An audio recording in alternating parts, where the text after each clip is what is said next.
국민 여러분과 주변에서 상처받고 피해받으신 모든 분들께 다시 한번 고개 숙여 사드립니다.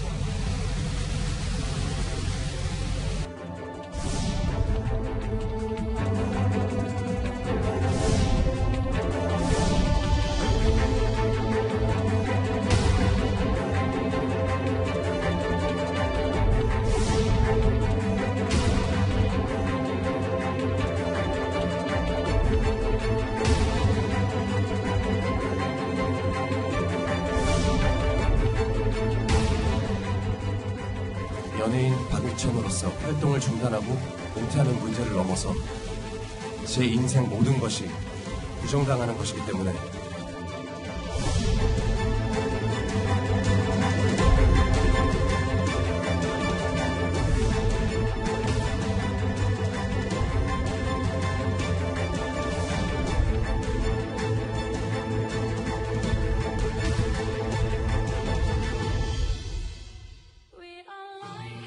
자, 승리와 박유천, 이 두 사람 연예계 퇴출 선고를 받았습니다.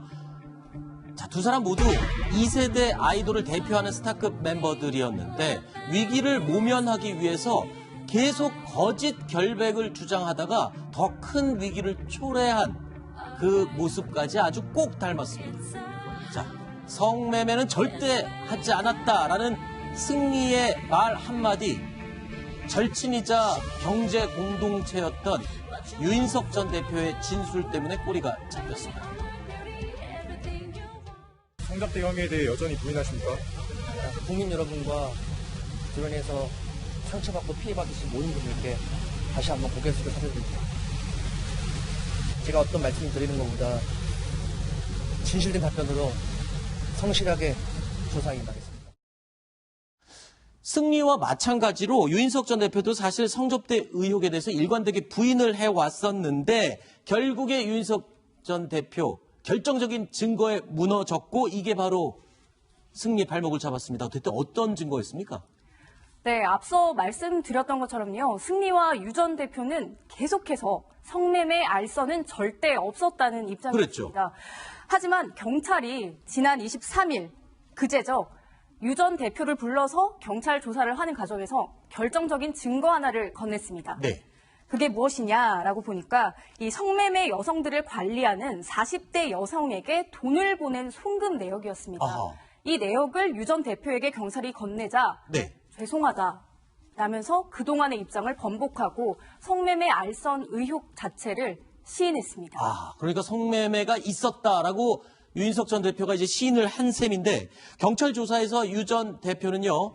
성매매 비용을 승리가 지급했다라는 진술까지 했습니다. 한때 절친이었던 유인석 전 대표의 진술이 결국 승리를 겨누게 될지 관심이 집중되고 있는데요. 이런 가운데 현재 경찰이 들여다보고 있는 성접대 혐의는 크게 두 가지가 있습니다. 그러니까 크리스마스 파티, 2015년도에 있었던 크리스마스 파티에서 일본 투자자들에게 성접대를 했다는 의혹 하나와 팔라완, 2017년 팔라완 생일 파티에서 또 투자자들에게 성접대를 한 게 아니냐, 이 두 가지 의혹인데 이때는 3천만 원, 이때는 1,500만 원을 모두 그 같은 사람에게 송금을 한 것으로 드러났다, 이렇게 얘기가 나오고 있는데 안봉경 기자, 일단은 승리의 성접대 의혹이 불거진 게 바로 이 대화가 있습니다. 보실까요?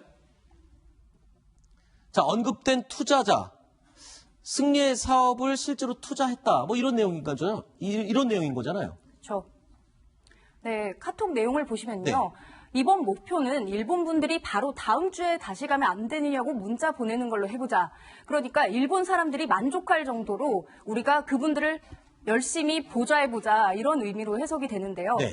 그 뒤로 유 전 대표가 이런 말을 합니다. 우리 아는 여자를 그날 다 불러보자, 진짜. 아하. 이렇게 표현을 하는데 이게 바로 이 성매매 여성들을 불러 모아서 이 일본 분들한테 대접한 게 아니냐라는 네. 의혹이 제시가 됐던 거죠. 아니 근데 이 성접대 관련된 비용을 지불하는데 글쎄요, 뭐 돈으로 송금을 했을 것 같은데 갑자기 YG 법인카드가 등장을 합니다. 이건 또 왜 등장을 한 겁니까?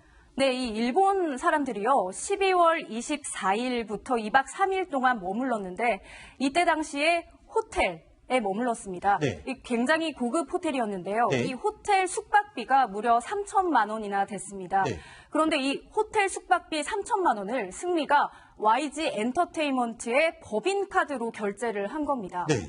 그래서 이 대목에서 YG 엔터테인먼트의 법인카드가 도대체 왜 나온 거냐라고 했는데 YG 측은 일단은 몰랐다는 입장이고요. 네. 이 YG 측의 법인카드긴 했지만 이 승리가 모두 다 개인 돈으로 결제를 한 거기 때문에 우리와는 전혀 상관이 없다라고 이야기를 했습니다. 그러니까 카드 결제를 하긴 했지만 그 결제 대금은 또 승리가 개인 비용으로 메꿨기 때문에 회사와는 관계가 없다. 아마 선을 긋는 것 같은데 김태현 변호사님. 네. 일단 YG 엔터테인먼트의 법인 카드로 숙박비가 결제가 됐고요. 네. 더 나아가서 어쩌면 성매매 비용도 지불되실지도 모른다라는 게 이제 경찰의 입장인 것 같아요. 그건 뭐 계좌로 줬다고 윤희석 대표 얘기한 거로 지금 보도가 네. 있고 숙박비를 결제를 한 건데 그럼 결국 YG 엔터테인먼트가 연루가 된 이 부분이 아니겠어요? 그렇죠. 근데 그거는 아닐 가능성이 높죠. 그래요? 왜냐면 예를 들어서 채널A 법인카드 황순우 앵커가 이상한 데 쓰면 회사가 책임집니까? 황순우 앵커가 잘못 쓴 거잖아요. 그러네. 그렇잖아요. 네. 그러니까 어쨌든 승리가 가지고 있는 YG 법인카드를 승리가 어쨌든 뭐 개인적인 접대든 뭐든 개인이 쓴 거기 때문에 네. 그게 나중에 YG 엔터테인먼트와 저 승리 간의 내부 간의 어떤 문제를 해결할 문제지 법인카드 썼기 때문에 YG 엔터테인먼트가 다 알았을 거고 거기에 대한 모든 책임을 져야 된다는 거는 사실 지금 현재 단계에서 억측이에요. 물론 뭐 알았을 가능성은 배제할 수는 없으나 네. 법인카드를 썼다는 거 하나만으로 YG까지 책임을 묻는 건 저는 좀 무리가 있다고 보고요. 현재 상황에서는요. 자, 그럼에도 불구하고 승리는 여전히 이렇게 증거가 나옴에도 불구하고 성대업 접대는 진짜 몰랐다라고 발뺌을 계속 하고 있습니다. 경찰은 신뢰하기 어렵다라는 입장인데요. 여기에도 결정적인 증거가 있습니다. 그러고 보니 이 대화, 2015년 크리스마스 때의 대화인데 이것도 또 결정적인 증거가 될 수 있다고요? 네, 그렇습니다. 지금 화면을 보시면요. 정준영 씨와 유 전 대표의 대화만 이어지고 있습니다. 네. 그냥 XX 보내면 돼요? 비싼 XX인가 봐요. 라며 좀 성접대를 하는 여성들을 보내줄까? 아하. 이런 성접대 암시하는. 관련해 암시하는 네. 그런 카톡 내용이 나오고 있습니다. 네. 근데 문제는요. 이 카톡방 자체 지금 이 화면에서는 정준영 씨와 유 전 대표만 나오고 있지만 사실 이 방에는 승리도 있었습니다. 아하. 그렇기 때문에 경찰은 이 방에 승리가 있었는데 이 성매매 정황이 담긴 이 카톡에 있었으면서도 승리가 이 내용을 몰랐다는 건 말 자체가 되지 않는다. 그렇기 때문에 승리 역시 성접대 알선 의혹이 적용이 된다라고 보고 있는 겁니다. 경찰은 또 2017년에 이 팔라완 리조트에서 벌어졌던 파티, 여기서도 지금 성접대가 이루어진 것이다라고 보고 있는데 1,500만 원을 송금한 것이 결정적인 증거다 주장을 하고 있어요. 근데 김태현 변호사께서는 약간 생각이 다르신 것 같아요. 뭐 제가 정확한 수사관계는 알 수는 없는데 네. 결국 이제 저게 승리의 혐의를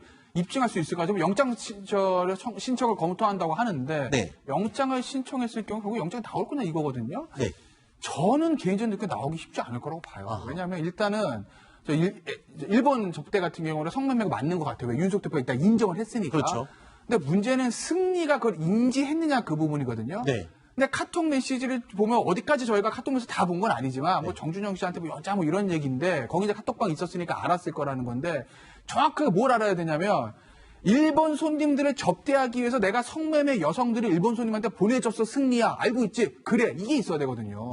근데 그게 아니기 때문에 승리의 인지 여부를 입증할 수 있냐 하나. 네. 그리고 지금 저 팔라완 저 부분 같은 경우에는 돈이 좀 뭉뚱그려져 있어요. 네. 그러니까 예를 들면 성매매 여성이 쫙 있으면 거기 누구한테 뭐 대가로 얼마를 배분했는지가 좀 정확하게 좀 특정이 돼야 되는데 그거 좀 자세하게 제가 말씀드리기 좀 그렇지만 총 비용으로 그냥 그렇죠. 지불이 됐군요. 특정이 좀 안 돼 있고 저 성매매 여성들이 강남의 술집에서 일하는 분들이라고 알려져 있거든요.